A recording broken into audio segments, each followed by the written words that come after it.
This is a Minecraft hardcore world, with everything a hardcore world needs.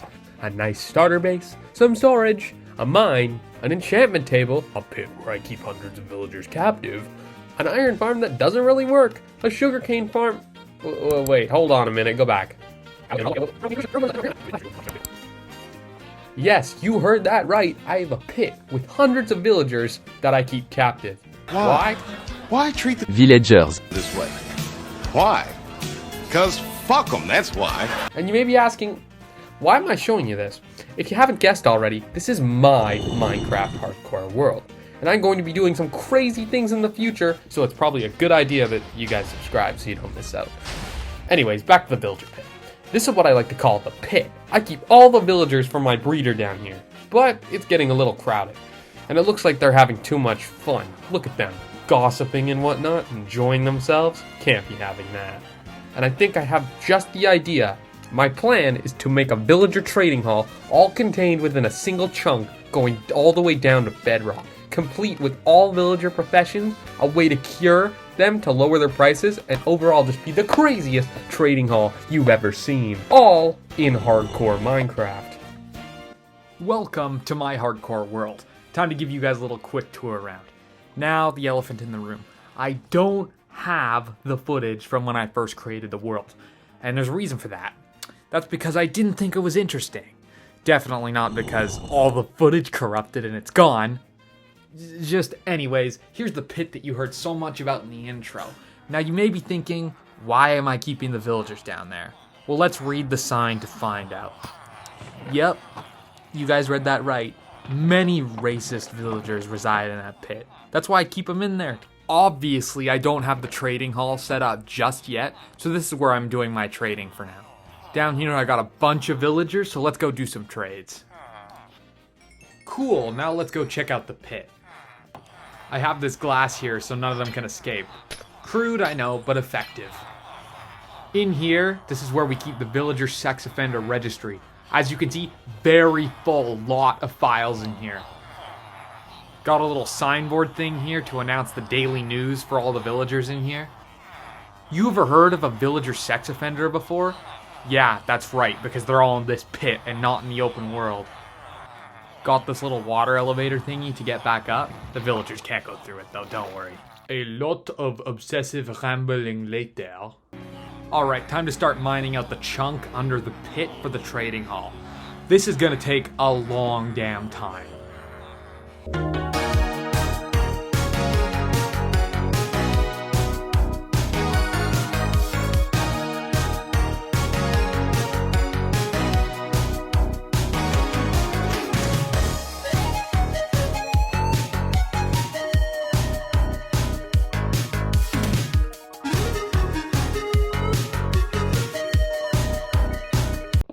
Alright, there is clearly a better way to do this. That 20-second time lapse of me mining actually took over 2 hours of actual mining time, so I gotta figure out a different strategy here. I think TNT might be the play here, but I'm gonna need some gunpowder to test that out.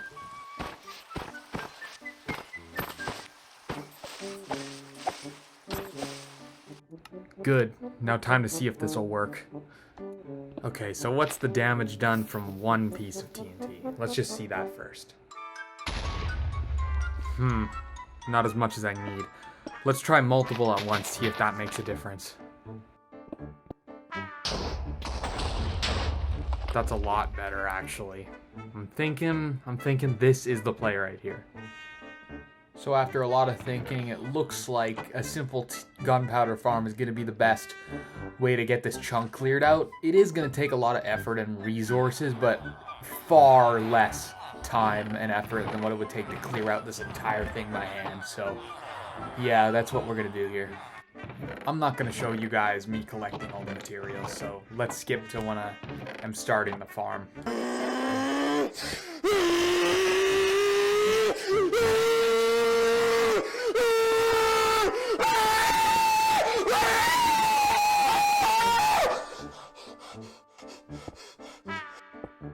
What can I say? You guys have seen this kind of thing a million times before. How about another time lapse? Sounds good to me.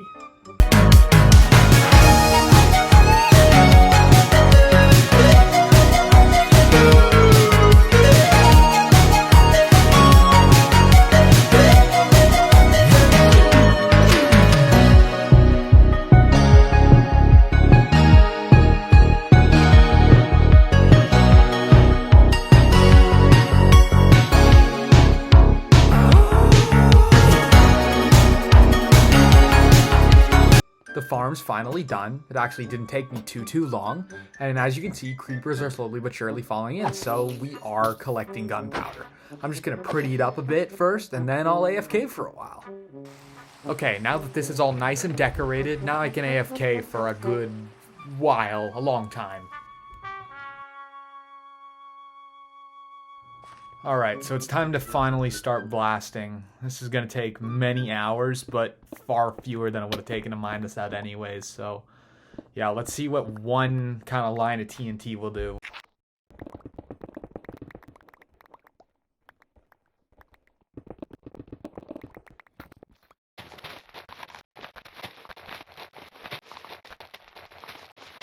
Let's light this puppy, see what kind of damage she'll do.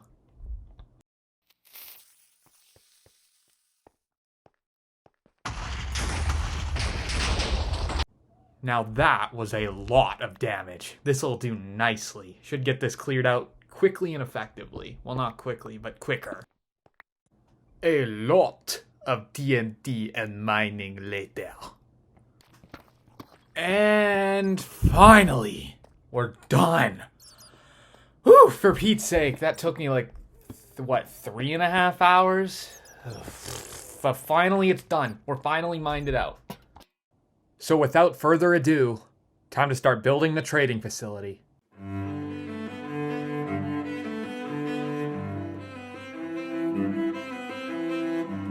After mining quartz for hours, I realized quartz is not worth it.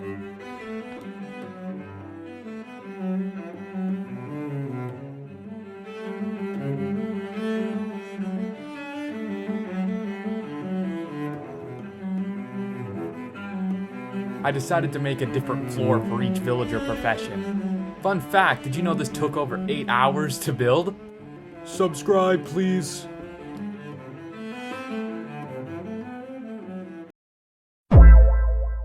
So, after that montage, the trading facility frame is done, i.e. the decorations and the skeleton and whatnot. So as you can see, we got these two little elevators here going up and down. Each floor is more or less the same, except for the floor color. The floor color will vary depending on the profession. Like, bricks will be a stonemason, you know. If we go down here, the design is coming along, so I'll explain in the testing world. After a lot of testing, here's kind of the design that I had so far with this here. I tried my best to make it modular. What's gonna happen is there's gonna be a villager in a minecart here. I'll just get one. When I push the button, it'll send him off to be turned into a zombie villager. So let's just demonstrate that. Boring! So I push the button, he falls into a water stream, and the powered rails just push him into the next water stream.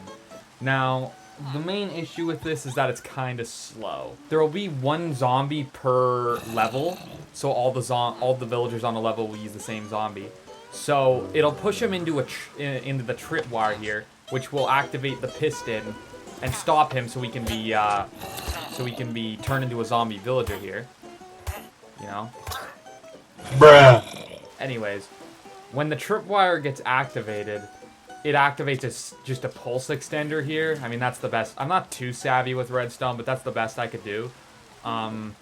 Which just pushes the piston here, and then, you know, if you activate it, then it just keeps it here until there's enough time for the villager to be turned into a thing, and then when the piston releases, the water comes out, and then he goes this way. You'll go make the whole loop until... The main thing here is that when the tripwire is activated here, so when there's a villager, this block right here in front of the rail will be pushed. So nothing can go in there, so no villager can come in here when there's a villager.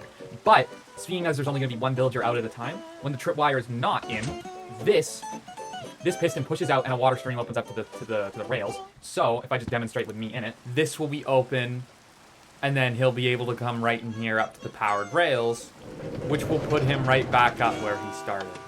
And then the piston will push back, so nothing else can come in here. We need to talk for a second, because it didn't turn out the way I expected. Because your boy is a little stupid, and I forgot to account for some very important things. Such as the elevator, the water elevator doing that, just being there.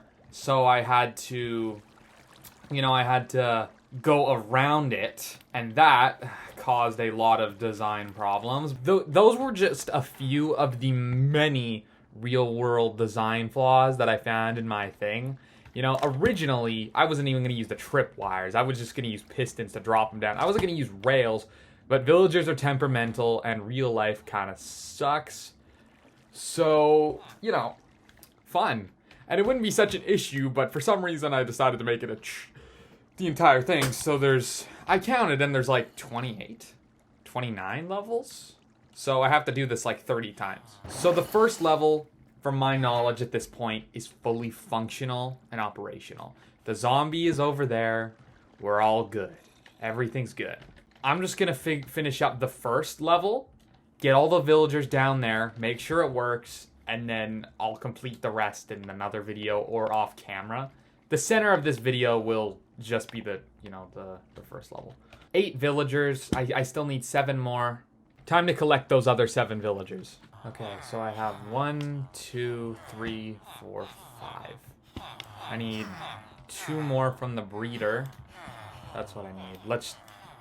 Okay, they're breeding right now. There we go. We just got another one. That means we only need these guys to make 1 more. Here. I'll just put it like that. Alright, cool. Son, get on down there. Alright, please don't die. Please don't die. Alright, success. There we go. There we go. This should be 5. These boys can't escape, so that's good. Let's get these boys where they need to go. There. That boy's in place there. There you go. There you are, son. That's where you're gonna live for the rest of your life. All the villagers are in place. The redstone's working. There's just one more thing left to do, and that's potions. We need to get some potions, netherwort, yada yada. It's pretty important for what we're doing in hindsight, and I haven't done it yet, so yeah, I gotta go do that.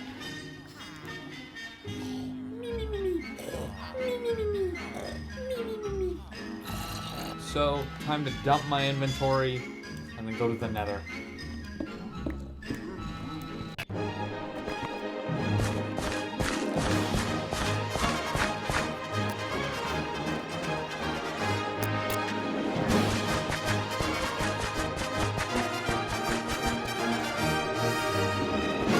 I don't hear it anymore. It must be below me.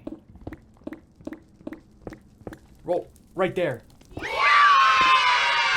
And right on the blaze spawner, too.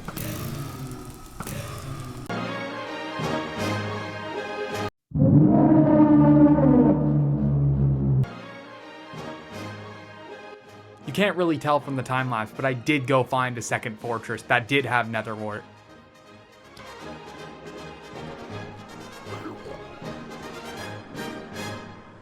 I'm back. Really? Really? Again? Spit me out in my base portal. That's all I want. So I need weakness potions and golden apples. I don't really remember the recipe for that, for the weakness potion, so I'll have to look it up. Yep, fermented spider eye. That's the one. Oh. According to the Minecraft wiki, it's the only potion that can be brewed without netherwort, so I didn't need it. It's funny because I spent hours looking for a second fortress that had netherwort, because the first one didn't.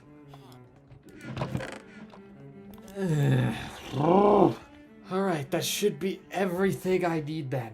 Wait, actually, potion. I am gonna splash a health potion on every one of them beforehand, because I cannot remember which one I accidentally hit with my sword, so I need to give them a health potion before they go down so they don't die. Fermented spider eye. What do I need for that? Mushroom. Oh, I don't have mushroom. Gunpowder makes it a splash potion. Okay, I'll brew up those health potions and then I'll go and get the mushrooms. I believe there's a swamp really far out that way. I think I saw it with the high render distance. Oh, there's one right there. Okay, cool. Huge one over there. So that's easy enough. There's the 10th one. All right, let's get out of here and go and get some good trades. Now I should be ready. Shoot, I need more gunpowder. I need them to be splash. Oh, to the gunpowder farm. All right, finally. I'm finally ready to go down and cure and lower villagers' trades. So for you guys watching in the video, for like the one person that's still watching at this point, you would not believe how much time went into this video. I'm probably over 100 hours into this video. I'm not even joking. This video has taken so astronomically long to make. All right. And here's the moment of truth.